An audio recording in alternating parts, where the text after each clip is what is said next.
Finally, at the beginning of its 5th year, let's take a look at the cost of this war. It was an impressive sight from the deck of the Abraham Lincoln, this wartime president soaring overhead. The White House has sent a clear signal. It is pulling out all the stops, choreographing this finale to the war.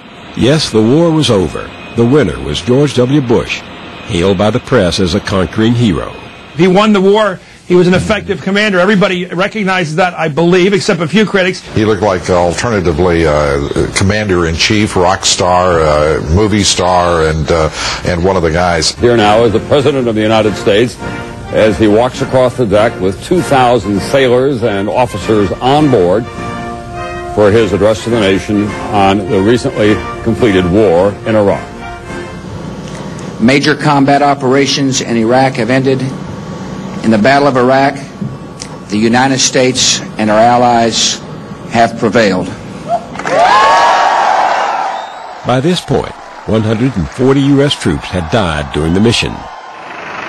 But back in Iraq, reality was writing the script. Every day since that choreographed victory lap, violent act has followed violent act.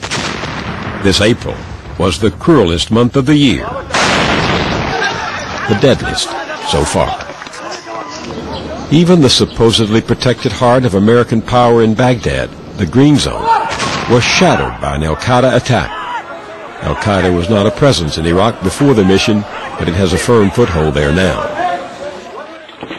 Entering its 5th year, the war's cost is soaring so fast, the website, costofwar.com, uses a non-stop digital counter to keep up with the spending. In today's dollars, it's projected to become the most expensive war in recent history, reaching nearly $1 trillion. According to the National Priorities Project, the money spent on the war so far could have provided America 1.8 million new teachers, over 20 million college scholarships, health insurance for over 60 million children, or nearly 4 million new housing units. But no price tag can be put on the lost human lives. Our government hasn't wanted us to see the human cost of the war.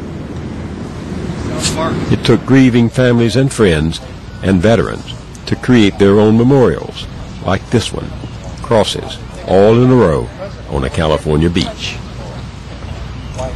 The grieving continues online. He was my only child.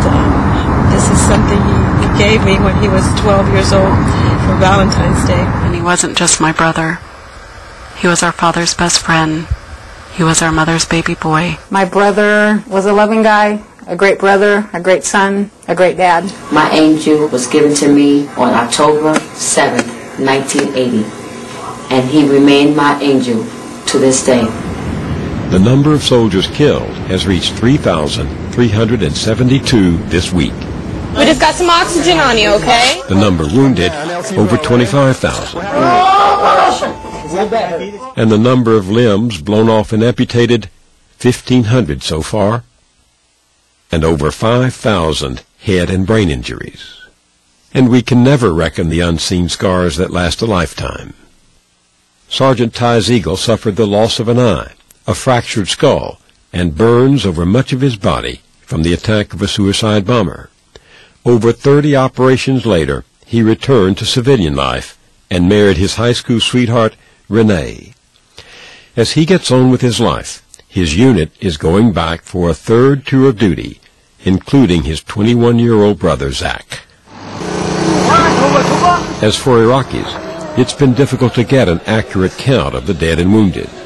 Estimates range up to 750,000 killed.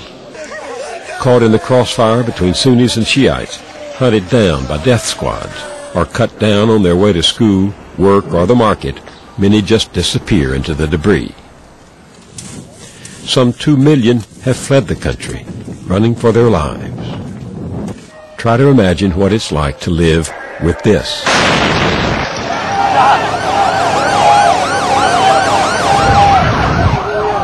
Try to imagine what it's like to live in this. Even when we catch a glimpse of their blackened bodies, even when their stricken eyes stare back, They remain nameless to us, collateral damage, gone in a flash. 40 years ago, we escalated the war in Vietnam again and again, despite the absence of a winning strategy. We're doing it again. America will change our strategy to help the Iraqis carry out their campaign to put down sectarian violence and bring security to the people of Baghdad. This will require increasing American force levels.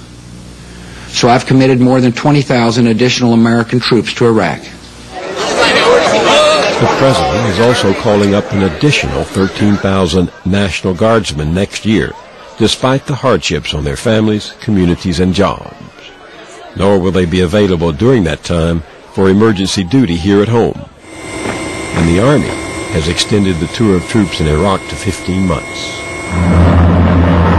As Democrats and Republicans in Washington wrangle over a strategy, there is speculation that no matter what agreement they reach, American troops will be in Iraq at least a decade to come. We are not finished with the costs of this war.